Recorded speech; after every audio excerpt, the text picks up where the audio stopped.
কালো টাকা সাদা করার সুযোগ বাতিল করে অনুমোদন দেওয়া হয়েছে 2025-26 অর্থবছরের জন্য 7,90,000 কোটি টাকার বাজেট। বাজেটের চমক নয়, খাদের কিনারা থেকে টেনে তোলার চেষ্টা করা হয়েছে বলে জানিয়েছেন অর্থ উপদেষ্টা ডক্টর সালেউদ্দিন আহমেদ।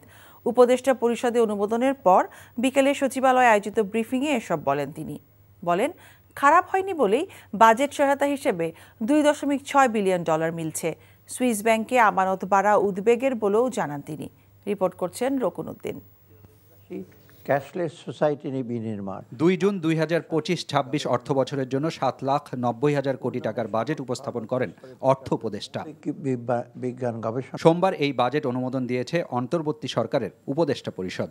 প্রস্তাবিত বাজেটে ফ্ল্যাট বা ভবনে বিনিয়োগ করে অপ্রদর্শিত অর্থ বা কালো টাকা সাদা করার সুযোগ থাকলেও তা বাতিল করা হয়েছে। সবচেয়ে বড় একটা ডিসিশন নিয়েছি, আপনার তো অপ্রদর্শিত আয়ের আমরা একটা সুযোগ দিয়েছিলাম। সব টাকাই কিন্তু কালো টাকা না, অপ্রদর্শিত আয় আছে। সবাই কিন্তু কালো টাকা বলেন, এটা কিন্তু মিসনোমার। কালো টাকার মধ্যে আমরা বলেছি কিন্তু সুযোগ দেওয়ার জন্য, সেটা আমরা বলেছি আর দরকার নেই, ওটা একদম কমপ্লিটলি এটা আমরা প্রত্যাহার করে নিয়েছি। ইম্প্যাক্টটা এত আমরা এখন এইসব করিনি। আমরা ইম্প্যাক্ট যাই হোক, আমাদের এটা তো আর বলে তো লাভ না। ইম্প্যাক্ট যদি খুব বেশি হয় এটা তো আমাদেরকে ম্যানেজ করতে হবে। প্রস্তাবিত বাজেটের চেয়ে সামাজিক নিরাপত্তা খাতে 10,000 কোটি টাকা বাড়িয়ে 91,000 কোটি টাকার অনুমোদন দেয়া হয়েছে। 7.5 থেকে 2% আনা হয়েছে জ্বালানি তেলের আগাম শুল্ক। বাজেট দেবার ক্ষেত্রে পুরনো পথেই হেঁটেছেন অর্থ উপদেষ্টা। সংবাদ সম্মেলনে অনেকের এমন সমালোচনার জবাব দেন নিজেই। চমক দেওয়ার জন্য তো আমরা আসি নাই।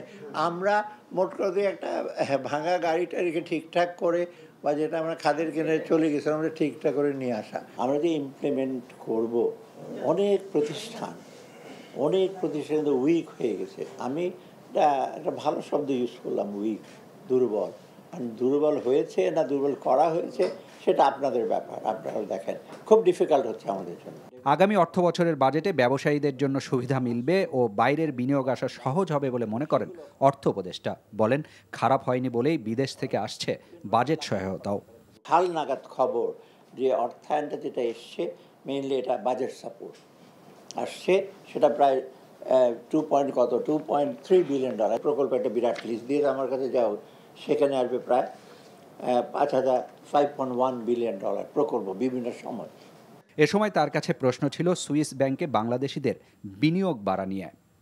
আমরাও একটু উদ্বিগ্ন, কেন গেল, কীভাবে। শোনেন, কিছু কিছু হয়তো টাকা হতে পারে বাইরে, আমাদের তো অনেক বাইরের লোকজন আছে, তারা এখানে পাঠায় না, ওরা ওখানে পাঠায়। তো এইটা আমরা